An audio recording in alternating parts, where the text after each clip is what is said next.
반갑습니다. 2월 19일 화요일 큐티 스케치 시간입니다. 오늘 본문은 마가복음 15장 16절부터 23절까지의 말씀입니다. 오늘 본문은 두 가지의 내용을 담고 있는데, 첫 번째는 이 로마의 군인들이 십자가에 예수님을 못 박으러 가는 중에 예수님을 조롱하는 장면, 그리고 그 십자가를 예수님께서 너무 채찍에 맞으시고 모진 고난을 받으셔서 십자가를 메고 가기가 너무 힘들어서 지나가던 구레네 시몬, 구레네 사람 시몬에게 그 십자가를 억지로 지게 한 내용, 이 두 가지의 내용이 오늘 본문입니다.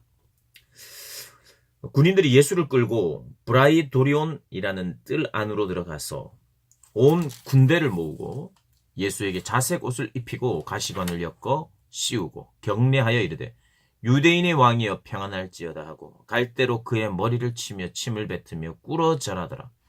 희롱을 다 한 후 자색 옷을 벗기고 도로 그의 옷을 입히고 십자가에 못 박으려고 끌고 가니라. 자색 옷은 보통 부자가 입는 옷입니다. 또 왕이 또 입는 옷의 색깔 중에 또 하나입니다.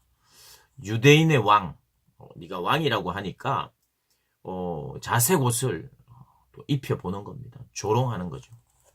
그리고 또 군인들이 경례를 해요. 경례를 하면서 또 조롱합니다. 평안하십시오, 임금님 하면서 조롱을 하는 거예요. 그리고 또 침을 뱉어요. 갈대로 그의 머리를 치고 침을 뱉고 희롱을 합니다. 사실 이 로마 병사들은요, 예수님의 그 이야기를 자세히 지켜보고 이제까지 예수님의 행적을 지켜보다가 오늘 이 자리에 온 것이 아니에요. 유대인들이 넘겨주는 바람에 그를 이제 십자가에 못 박으러 가는데 예수님을 한없이 조롱하고 있어요. 로마 병사들이. 사실은 로마 병사들이 유대인의 왕이다 이렇게 말하는 것은 사실 예수님만 조롱하는 것이 아니라 유대 전체를 조롱하는 것이에요. 쉽게 말하면 이렇습니다. 일본 군사들이 우리 일제시대에 우리 한국 사람들이 서로 싸우고 분쟁이 있어서 일본 사람들에게 의뢰를 해오는데 조센징 하면서 비웃으면서 이 처리는 하지만 어쨌든지 이 피해자든 가해자를 지금 지목해서 벌은 주지만 여전히 피해자도 조롱하는 그런 어떤 격으로 생각하면 될 겁니다. 지금 로마 병사들은 유대 대제사장들과 그리고 서기관들과 이 사람들이 편이 되어서 예수님을 지금 막 조롱하고 공격하는 게 아니에요. 사실은 대제사장들도 로마 병정들, 로마 군사들을 싫어하고 로마 군사들도 대제사장들이든 누구든 유대인들을 깔보고 있죠.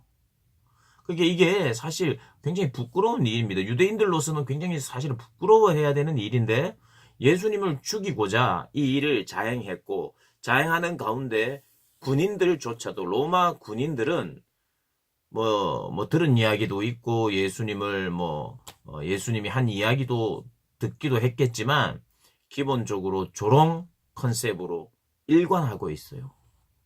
그리고 이렇게 유대 전체를 조롱합니다. 근데 질문이 하나 생깁니다. 우리 예수님이 우리를 대신해서 죽으시는 죽음이라면 이런 로마인들에게까지 조롱을 받고 이런 수치를 당하면서까지 꼭 돌아가셔야 되느냐? 이미 여러 고난 속에서 예수님께서 고난을 겪으시면서 십자가에 이르고 계신데 이 마지막 때에 이 정말 경멸해. 이것은 진짜 왕을 네가 왕이냐? 네가 왕이냐? 하면서 조롱하고 네가 왕이다. 이렇게 하면서 조롱하고 경례하고 나서 메롱 이렇게 하는 거하고 비슷한 거예요. 진짜 참 왕을 이렇게 경멸하고 조롱하는 이 조롱까지 받았어야 되는가 하는 질문을 우리가 하게 됩니다.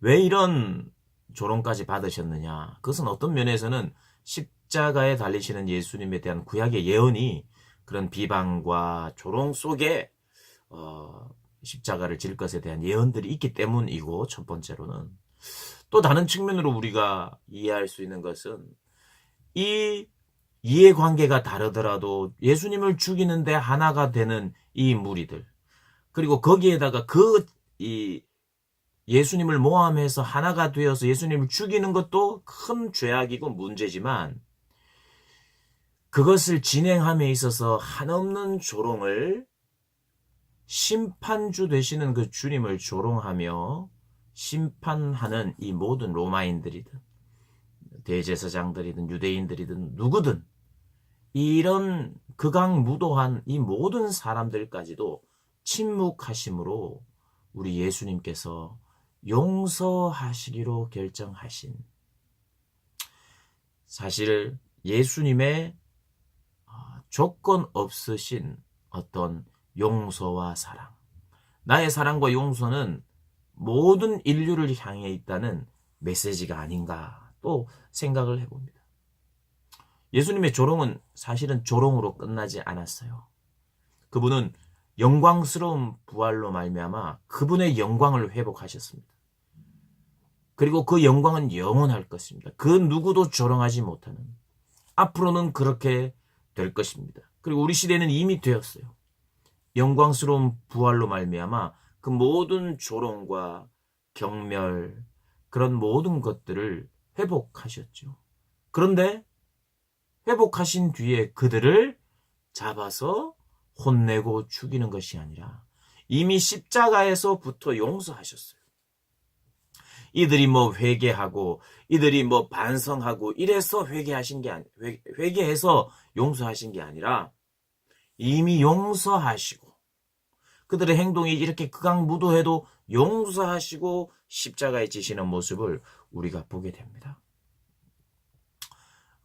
우리가 이 본문을 통해서 다시 한번 우리 자신의 모습, 또 예수님의 사랑 묵상했으면 좋겠고요. 21절부터 23절은 억지로 구레네 사람 시몬이 예수님의 십자가를 대신 집니다. 그분의 십자가를 대신 졌다고 해서 큰 공로가 있었던 건 아니에요. 이 로마 병정들이 그냥 머슴처럼 힘 잘 쓰게 생긴 한 사람을 그냥 명령한 거예요. 그들이 식민지에 있으니까, 유대인들이 식민 통치 아래에 있으니까 그렇게 이게 일은 진행해야 되고 십자가에 또 매달아야 되니까 그렇게 시킨 거예요. 그런데 그런 일을 했음에도 불구하고 이 구레네 시몬은 나중에 그 구레네 사람 시몬의 아들이 루포입니다. 이 나중에 로마서에 나오면 루포가 신실한 그 예수님의 제자가 된 것을 볼 수가 있어요. 12제자 중에 한 사람이란 뜻은 아니고 신실한 예수님의 제자가 되어서 주의 일들을 감당하는 사람이 됐습니다. 어찌하였든지 이게 연관이 돼요. 그 십자가를 억지로 졌지만 예수님이 어떤 선택이 거기 있었던 것 같아요. 은혜와 긍휼을 또 베풀어 줬던 것 같아요. 그래서 그의 아들 루포가, 또 시몬 역시도 주님의 은혜를 받았겠죠. 그런 어떤 연관성은 있다는 거 우리가 기억하면서 오늘 말씀을 묵상했으면 좋겠습니다. 오늘 한 날도 승리하시기를 주님의 이름으로 축복합니다.